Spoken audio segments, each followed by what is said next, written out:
Yes, live and direct on boxout.fm. We are broadcasting another special stream from the agency Collab space. We've been here for 2 weeks. This is week number 2, and we've been having conversations with various creatives from various backgrounds. And today, for the next 1 hour, we have Kunel with us from Animal, and we have Adishree also from agency Colab. Adishree, why don't you go ahead and introduce the session? So we're really excited for today's session. Kunel, who is one of our biggest inspirations, we're doing, we're actually showcasing his first solo exhibit at Agency Colab starting tomorrow. The exhibit is called Folklores from Future. We'll go into it in a little bit. But before we do that, let's introduce Kunel. Kunel, you started your career in the advertising space, right? Yes. Yeah. So if you could tell us a little bit about, how you what you studied and just a little bit about your journey Sure. before starting Animal. So yeah. Sure. So I started with the course in advertising and graphic design, and then gradually moved into working across different agencies, starting with graphic design with Mudra TDB. We worked with a sign design project for Delhi Metro. In fact, that was the first project for Delhi for a signage design guideline that was done in the country. So we worked with people from London Underground. They came down here. They worked with us to collaborate on creating, of course, standardizing some of the work and then borrowing some from the underground standard system. Sure. And moving on to advertising, working across JWT, Saatchi and Saatchi, WK, creating campaigns for mostly mainline, which was the name of the day, name of the game that time. So yes, produced campaigns for all these brands, and but design was always a calling. So I kind of thought that'd be nice to move from advertising to a space where we could work across different disciplines but Sure. under the same umbrella. So that was the intent. That's amazing. You started Animal in 2014 and it's grown a lot as an agency. Today, you guys are one of the fastest growing advertising agencies in the world. Indeed. And it's amazing because we're super proud to have an Indian agency that's competing with the likes of global, players, I guess, Yeah. in the market. So like, if you could tell us like a little bit about what the transition of going from working at an advertising agency to actually starting your own creative agency, like what is that transition like, especially because you kind of get very comfortable in a certain kind Yes. of position. Yeah. You do have the backing of some amazing clients as well. So how did you make that switch? What was that like for you? I think for us, the focus was always work. And we started with design. Like I said, we produced some design work in the beginning. In the beginning, it starts much like it starts for a lot of people. Like you need some accounts to sustain the business, and do the kind of just kind of work, getting more work in for you, and that kind of floats the boat till there's time for you to grow and you want to like explore other things. So we started with design. We had 3 retainer accounts with us, very small accounts. We worked with this beautiful bar called Bar Zoom in Hoskas Village. We produced gig posters for them. Okay. It was fun. We loved illustrations. I actually played a gig in Bar Zoom. I know. And it was my first show coming back to Delhi in 2015. Yes. And it was this crazy poster. And I was like, what is this? I didn't know till later when you guys started posting some of the throwbacks. Yes. And then I was like, whoa. Yeah. It was our first Selection India show. So that was really special to see that kind of work done for a music event, you know? Yeah. And it was born out of love. They just love for like illustrations and creating these visuals. And Ravi was a great guy. We used to jam together and think of ideas and what can we do. There was this whole Martian vibe that we wanted to bring in. So all that was happening. And then there was like 1 or 2 other accounts which were like, there was a band, there is a band called Barefaced Liar. We worked with them to produce their first album, to design their first album. Wow. The second album actually. We designed the covers and everything for them, again illustrated. And then there was another account. So we just kind of worked around these smaller accounts and startups in the first 6, 7 months, 8 months to a year, and gradually started getting some attention. We started posting our work online. Instagram was a big big place for us, big platform for us to Yeah. showcase the work. And Housing saw our work. They reached out to us. That was our one first big client that we kind of onboarded, and they started working with us in a retainer space. Okay. We produced campaigns for them. Social media was the main mandate, so we again created a lot of work for them. But it started with design that gradually moved into an advertising and content space, and that's where we're at now, and we're kind of exploring other avenues. Wow, so I'm more like, as you said, the visual connection that you have, Yeah. you can see animals work, it's animal, it's being produced by them, because there's a lot of dynamism that you brought into design culture. Everything was very 2D and flat before. Yeah. It's interesting that you mentioned that you helped with the signages for the Delhi Metro Underground. Yeah. And it's amazing, because you don't think of signs and symbols that you see on an everyday basis actually being graphic design. Yeah. You just assume it's systems Yeah. that somebody, whoever's developing a city has decided to yeah. just put these signages, but Yeah. everything has a meaning behind it. Yeah. So what inspires you? Like pretty broad-ended question, but yeah. No, I think it's a good question, because I mean, from being from the creative industry, everything inspires us. Like a lot of things, from science to tech to like products to startups to finance to science and all of that. Like where we're going, as a race, and the things that keep coming in every now and then. Like we were before the lockdown, everything. Of course, there was a wave of this innovation, and we're going to move into this wearable soon. There's going to be AR is going to be mainstream. Yeah. And mixed reality is coming, and all of these things happening, and suddenly everything kind of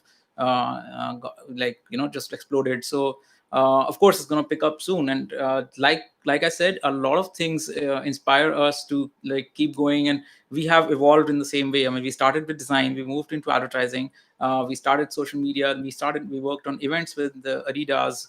We did some work for Budweiser recently, which was a streetwear line. We keep evolving as we go, and we like to do that. We like to include people. Our team essentially is very like robust. We've got a team that has like experience in different backgrounds, and they come from different fields, and they are collaborative in nature. Yeah. They like to work together for a lot of projects, and that's, I think, something that keeps going. So it's almost like a give and take from both sides, where we kind of want to do something new, but the team also wants to keep trying something new. So it's just a good marriage of ideas and That's ideals amazing. coming together. That's amazing, because even at agency here, we find conversations, brainstorming sessions to be actually really interesting, because if you can draw back from, maybe a physics class you took when you were in the 8th grade, or even a random TV show that you saw, to be able to draw inspiration from just the most bizarre experiences. Not everything has to have like a meaning right away,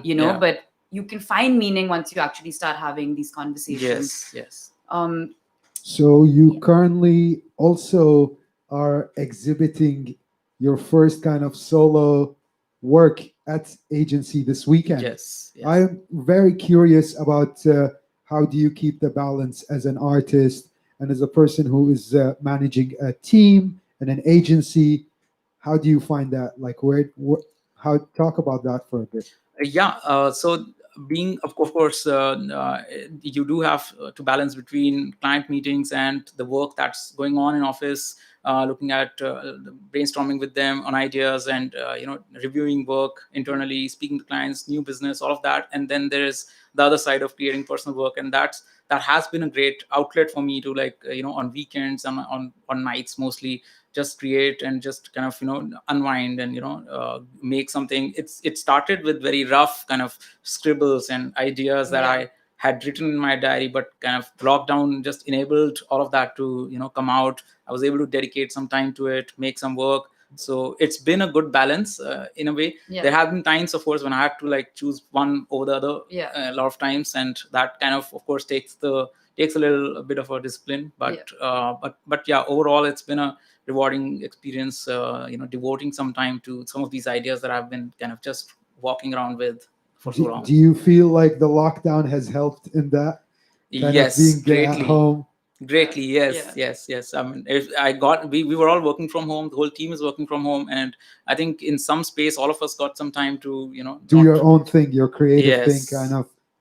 That's really important, I guess, of finding that balance. Yeah. But I guess the lockdown has helped a lot of people bring out that personal artist or Yeah. creative that's maybe not been stuck or been in the back seat for a while, Yeah. is now come to the front seat. Yeah. And yeah, and what can we expect from the work that you are going to be showcasing this weekend?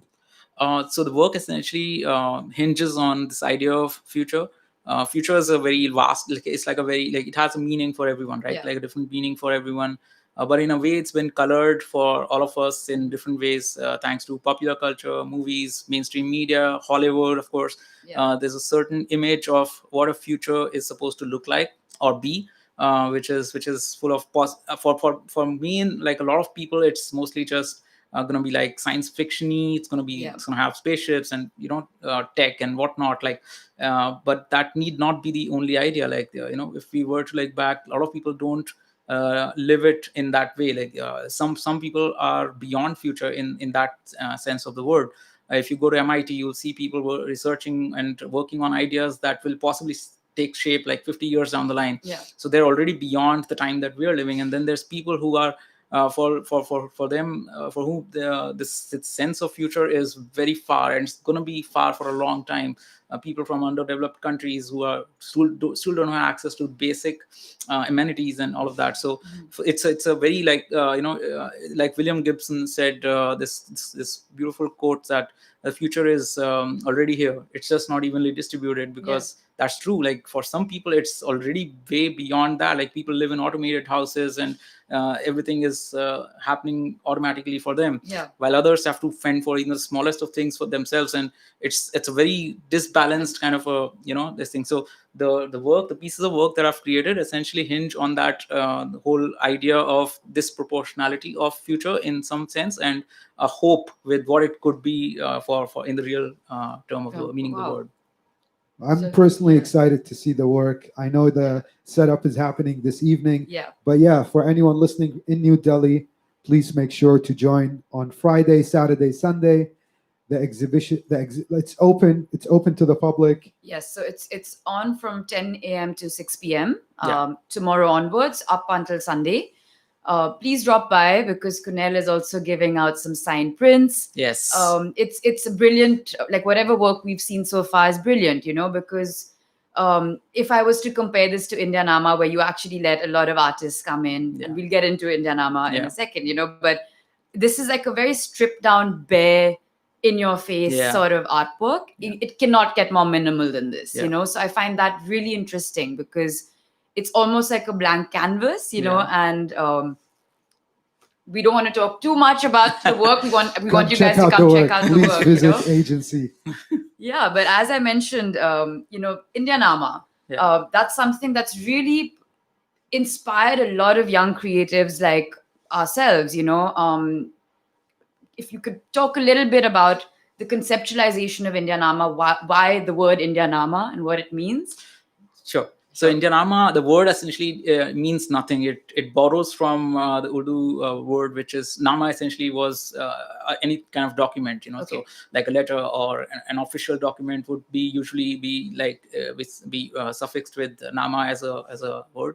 So we borrowed that and kind of made like how could we tell the story of India in an aesthetic way. What is Indian design? A lot of times people would ask us what is Indian design on international forums, especially, and we won't have an answer. Yeah. So the intent is to discuss and keep discussing the idea of Indian design with designers of the country, and explore and see where we go. And there's not been like a brief per se for us to work on. So every year we change the brief and keep changing the theme.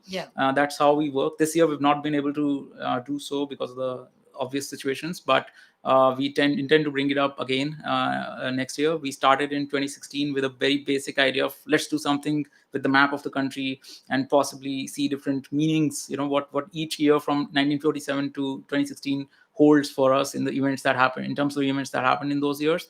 And you guys invited a specific number of artists in the first year? Yeah. So the number of artists was equal to the number of years it had been for independence. So 69 artists started this, and then we've kind of carried forward with that every year. So the next year it was 70, and the next year, the year after, it was 71. So on and so forth. So we have kind of kept that like going. Theme synergy between the number of the years and the artists. Yeah. And it's primarily like independent, you would say, artists, or how do you guys go about like selecting? And so we do a call for entries. So there's a theme that we curate, and different topics, like about 72 or 73, whatever the topics are curated with that theme. And the designers are welcome to come and pick up the topic that works for them, they'd like to work on. And they pick those up, and we select using their looking at their work. We select them. They're selected using a panel of, like, we have like a 3 or 4 people who judge their work, and we kind of shortlist the final people you guys want to include. Yeah. It's actually really interesting because the first Indianama, I think the inspiration behind that was the map of India.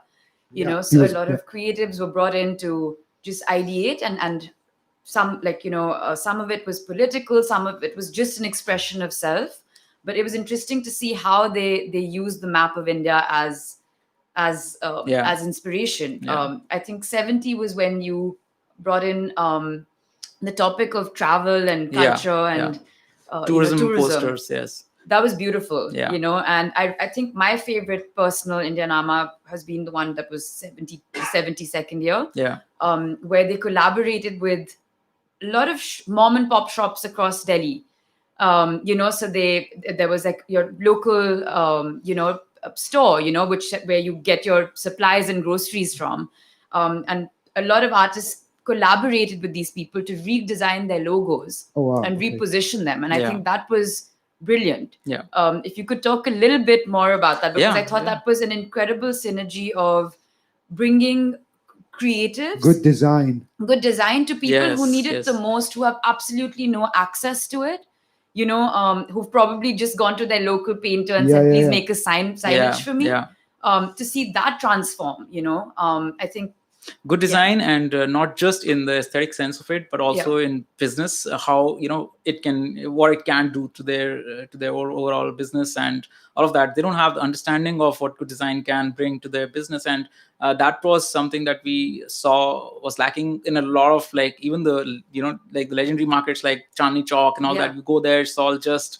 there's no sensibility, there's nothing. There is a signboard sensibility, which is what we love, but I hate the printed flex graphics and everything else that's like put around it. And just we thought that time that just help to educate them in just making sure that at least they have a basic identity to go with.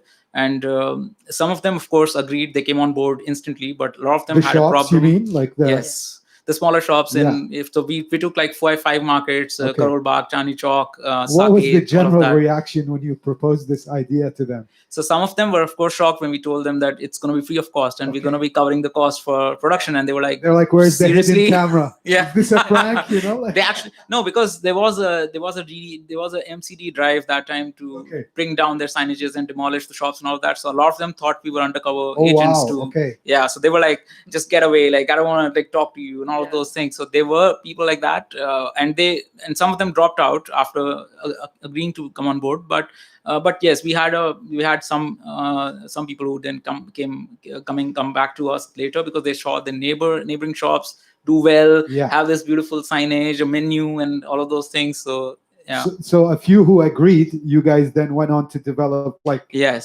like kind of like you were pairing the shops with the designers. So we spoke to them and created a brief which outlined basically everything from, of course they won't have like a TG and all of those things in mind, but we spoke to them about their favorite color and the sensibilities and how old the shop is, and whether it was started by, like, some of them were started by their great grandfather, like some 80 years back. So they spoke about their history and all of that. So with that we created a brief that we then paired with the artist who had kind of agreed to work on that brand, and we made them, in some cases we arranged a video call or phone call between them to understand the business better, and then kind of take it from there. So that's amazing. I need to revisit that. It's amazing, because I was just in fact watching one of your TED Talks, And I Yeah. just found it really inspiring, Yeah. because you talk about how in India specifically, right? Design is often an art and culture is often an afterthought, Yeah. especially when you're looking at city planning. Or so this is ingrained, so the fact that some shopkeepers were even suspicious goes to show that design is actually never the forefront of Yeah, businesses yeah. like it is internationally. So just really, really inspiring. Yeah. And I And think it helps them, like in some way, like a lot of times, like we had this general store under our office called Pradeep General Store, and the board was like a huge Mother Dairy, ad. Logo. yeah. And That's it'll it. have this tiny Pradeep General Store under it. Yeah. When we designed the shop, it was completely rebranded with his name right on top, with like typography, colors, graphics, all of that. For sure. And for once, we had like Uber drivers come in and ask us, I'm standing in front of Pradeep General Store, and he could finally read it. Like he Yeah. didn't. So it was like great to, to see that shop become like a landmark for people to, and that's how it grows, like over time. That's what we need with every market and every shop and every place to look like a properly designed shop. You go to the smallest market in Yeah. like a developed country, New York, or like Yeah. a Brooklyn or West Village or something, you'll see these small burger shops that have beautiful menu or beautiful signage and all that. Yeah. We should see all of that here. Like Sure. we've got like a Yeah, I feel like most of these like shops or like storefronts, the design is not even taken into consideration. Yeah. Yeah. It's where the brands, the bigger sponsors, or yes. they just print these flexes and just send them out, Yeah. you Yeah. know? Yeah. And nobody actually understands the value of this real estate that they have Yeah. and how much they can impact on the Absolutely. like introducing their products or their, and I feel like India specifically has a strong, like it's a very font heavy, like Yeah. design driven like space. Yeah. So most of the time it's just big letters of everything, you know, Yeah. and there's no real like call to action to what this is, Yeah. you know, Yeah. and it's just the family name or the surname, and yeah. Yeah. But it's good to see. Where can we see this work? It's on our handle on india.nama Okay. on Instagram, but the website's also coming like soon in next month, hopefully. So it's gonna have like the whole case Amazing. study. So people can go to the Instagram handle. yes, yeah, And, wow. Yeah. Looking forward to check all those Yeah, stores It's out. beautiful, because can you imagine 3 years consecutively? So it's 69 artists and 70 artists and 70 one and then 71, 72, 4 years. Yes. 4 years. Yeah.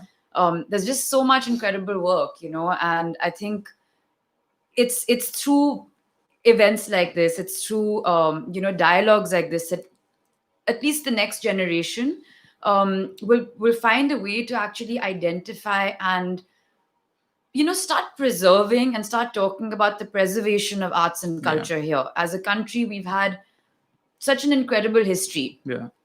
and I would say pre-colonization, Yeah. we've had so much influence with the Mughals coming in. You have geometric design, which you see, Yeah. but there's a huge disconnect between the design that you see and what the artisans and craftsmen of India Yeah. kind of celebrate versus what the today's public and Yes.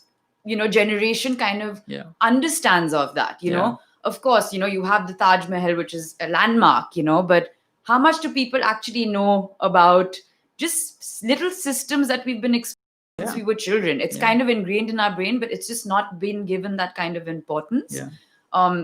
Something that I talked about, on our show with Rizwan also was, it's really fascinating to see how a lot of people who actually end up doing engineering switch to art and design. Yeah. Because there is a certain system and, I don't know, comfort to working with symmetry and, Yes. Yes. you know, Good algorithms. systems in And place. yeah. Yeah. You work with a lot of young designers, I'm sure. Yes. And what has been some of the times, like, what are some of the things that you look out for when you are whether looking out to hire people for animal or general projects? How are you filtering through the so many designers that I'm sure contact you guys? You know? Yeah. No, the single layer that we look for when we're looking for a portfolio is a scope, an aptitude for something to like, if they have like something where they can evolve themselves into something that's beyond just being a designer. A lot of them have that, like what when we hire them Foresight also. of like Yes. imagine it, the Just to- biggest picture. Yeah, just to be able to evolve into thinking in different areas of not just design or practical design and practicality of things, where a lot of them, where they either, whether coming from college or past experience, they might work on projects that are to do with mostly just print or social media or something. We look for people who have the aptitude to grow in a way that they might want to think of like an app tomorrow, or like a business idea. We created View out of Animal, which is another company that is like a startup. It's we're planning to go into seed round, but it's a marketplace app that we created out of Animal, where a product designer worked with This is a recent venture, developers. or Yes, yeah. during the lockdown? It was launched just before the lockdown, Okay. but yes, it was developed in house last year. Okay. So yeah, so Can you tell us a bit about it? yeah, so it's a marketplace for connecting people to photographers. So you could actually look for photographers in any city. We've got about 10 plus cities now, about 600 plus photographers on the platform.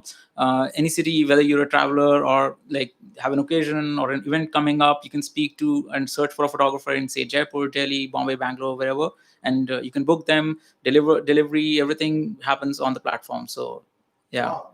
So Well, I'm sure influencers would Yeah. love this app too, Yes, you know, yes. because Sure. everyone wants to have that photo op somewhere Yeah, with that absolutely. postcard picture. Yeah, in fact, we spoke to Yeah. one who told us that she was in Maldives, and it was she didn't, unfortunately, it wasn't traveling with a photographer, so she had to ask a stranger to take her pictures. Yeah. And she was like, if I had one, I would have just kind of searched if nearby, and then This is really helpful for box art and agency as well. We're always putting out call to actions, you know, so Yeah. you just made our life Yeah. a lot easier. Yeah.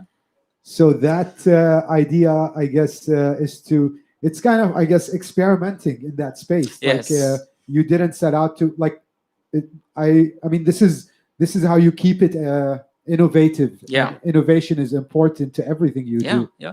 And there's so much talent. Like you have so many of these 20 somethings, 20, 21-year-olds who have got a camera, got a taste, a great taste and an aesthetic, and they keep pushing that work out on the Instagram. Might as well just, be able to, if they're able to monetize that, just kind of helps them as well as the gig economy, which is And is there like forever. a business model for this? Like it's a simple commission-based model. So yeah, there's just a it's like Urban Clap for photographers. it is Whoa. or Airbnb for photographers, if I like to say it fancily. keep it local. No, but yeah, okay. For sure. Global is good too. Yep. So that's amazing.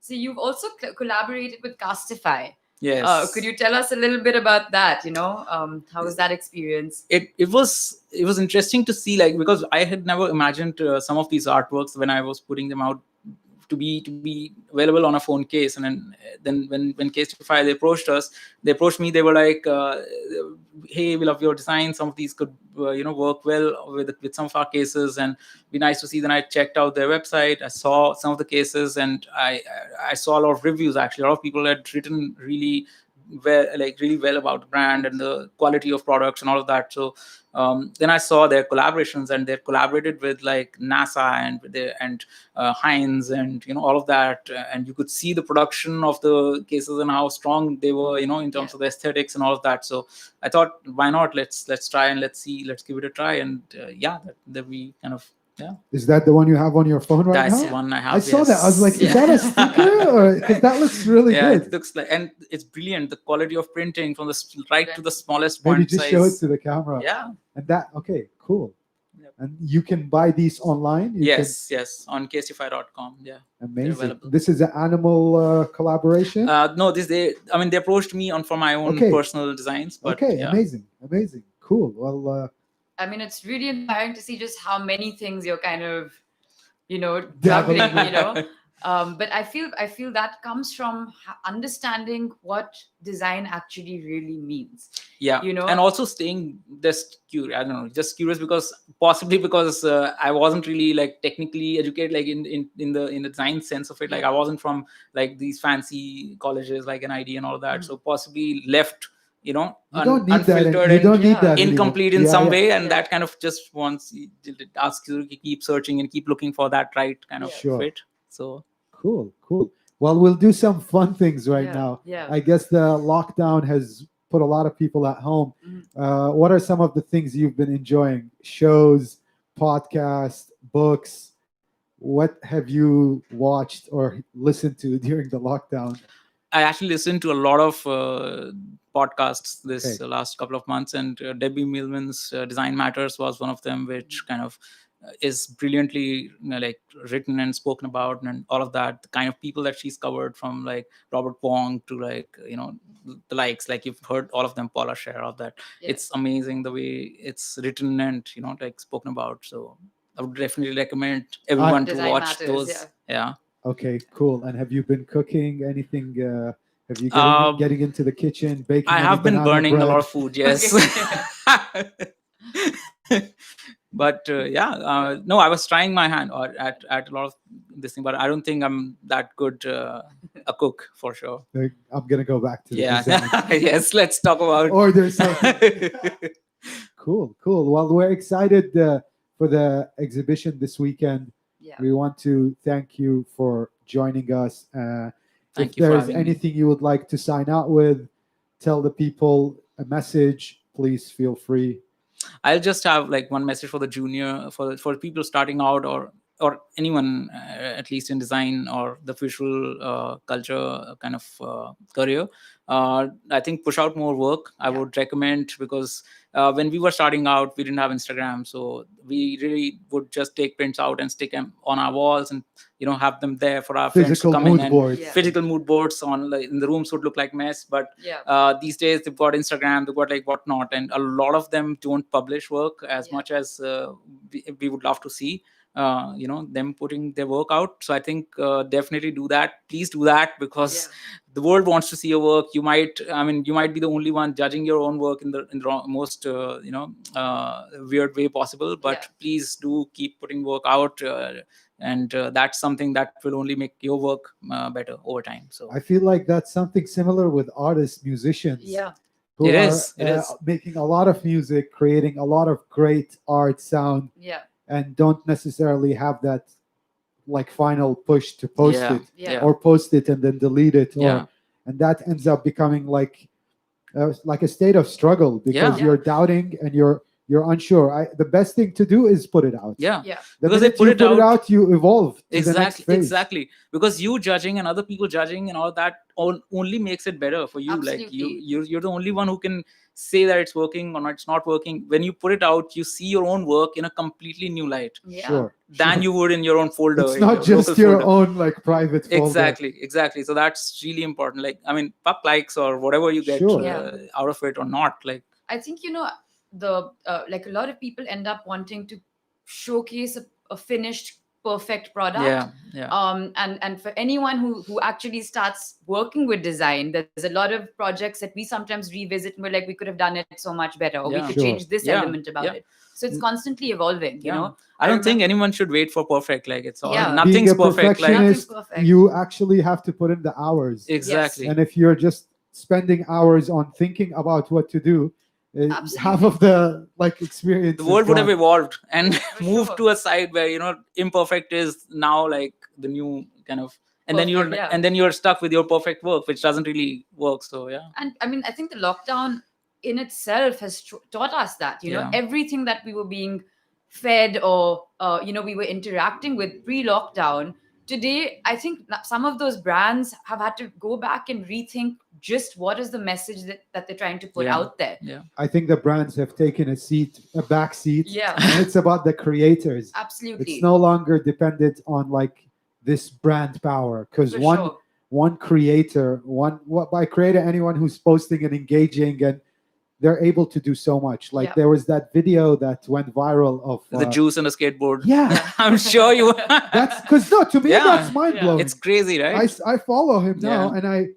and he's at like 3-4 million. Yeah. It's insane Yeah. what happened just by Exactly. posting one video. Exactly. Now let's spend a minute in just thinking about their aesthetics and how like well it was shot and all that. It was no one's giving a fuck He did about not any of. give any of those. 'Cause Exactly. If you go back to his other videos, they're the same. Yeah. It's just that one Yeah. that day Exactly. got shared, and then his life changed. Yeah. a lot of other people's life have also changed through Yeah. TikTok, through Reels. Yeah. Yeah. You see that happening, Yeah. and I feel like it's important to make use of these tools. Yeah. Yeah. Because we didn't have these tools Yeah. 20 years ago. Exactly. Or Put them out. Put the work out. For sure. I remember in college when I started out. you heard it. Put the work out. Yeah, in my freshman year, I was shocked because my first critique session, I was horrified. I wanted to cry, and I was so embarrassed because there were my entire class and my professor were kind of critiquing my work, and I didn't understand what a critique was. And by the end of in my senior year, I actually would really, really look forward to it because I understood what the word constructive criticism actually meant. Yeah. No one's judging your work and trying to trash it. They're just Yeah. trying to help you find a perspective that maybe you've missed Yeah. out on Yeah. because you're chasing a certain idea. Yeah. And to be able to collaboratively kind of understand how to improve that work, Yeah. or how to make that work more relevant to a much wider audience is Yeah. really important. Yeah. So as you said, a great piece of advice is just keep putting your work out there. Start tagging magazines and people that you're inspired by, because you never know who's going to be viewing your Yes. work Yeah. and who would collaborate with you. And Instagram and I think everyone sees it. absolutely everyone Every sees tag is seen. 'Cause Every tag is every seen. app that's active or someone is seeing it. it. Yeah. 100%. And you're thinking, oh, this is time waste. No, people see it in the right time and place. Someone will reach out to you, Yeah. absolutely and oh, what? Everything could change, you Yeah. know. Yeah. for sure. So I guess stay independent in your own way. Put out Yes. your content. Reach out to people. Make sure you drop by on the weekend to Yes. Agency Collab. Yeah. Yeah. Hopefully, we'll be extending these conversations next year with deeper dives into topics. If you have some specific subject you would like to hear us cover, we're going to definitely have Kunel back in the future, Yeah. invite some more guests. And yeah, thank you so much. Thank you Thank for you. having Glad me. to do this, and hopefully we'll speak soon again. Yep. Yes. Thank you. Thanks, Take guys. care. Thank you.